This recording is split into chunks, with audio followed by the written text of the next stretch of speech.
Phone tapping కేసులో కేసీఆర్ చుట్టూ ఉచ్చు బిగుస్తోంది. ఈ కేసును దర్యాప్తు చేస్తున్న ప్రత్యేక బృందం కేసీఆర్ను విచారించడానికి రంగం సిద్ధం చేసింది. ఇప్పటికే ప్రభాకర్ రావు కస్టోడియల్ విచారణ ముగిసింది. దీనిపై SIT chief Sajjanar, intelligence chief Vijay Kumar కీలకంగా భేటీ అయ్యారు. కేసు పురోగతిపై త్వరలోనే ప్రభుత్వానికి నివేదిక ఇస్తారని తెలుస్తోంది.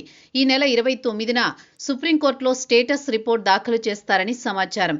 మాజీ ముఖ్యమంత్రి కేసీఆర్ పేరును ఫోన్ ట్యాపింగ్ కేసులో ప్రధానంగా ప్రస్తావించడానికి కారణం నాడు జరిగిన ఎమ్మెల్యేల కొనుగోలు వ్యవహారం. అప్పట్లో ఎమ్మెల్యేలను కొనుగోలు చేయడానికి కేంద్రంలో ఉన్న బీజేపీ నాయకులు ప్రణాళిక రూపొందించారని ముఖ్యమంత్రి హోదాలో ఉన్న కేసీఆర్ విలేకరుల సమావేశం నిర్వహించారు.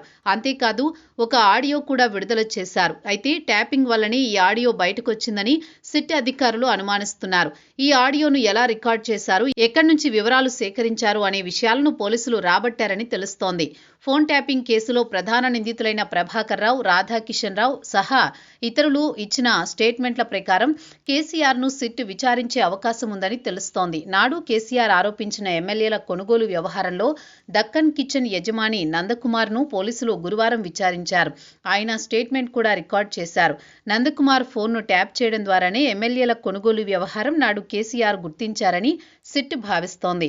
అప్పట్లో ముఖ్యమంత్రి హోదాలో కేసీఆర్ నిర్వహించిన విలేకరుల సమావేశం, మీడియాలో ప్రసారమైన ఆడియో, వీడియో రికార్డులను కూడా ఇప్పటికే సేకరించింది.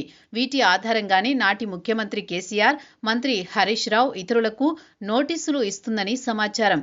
నాడు బీజేపీ నేతలను అడ్డంగా ఇరికించడానికి కేసీఆర్ ఆడియో టేపులు బయటపెట్టారు.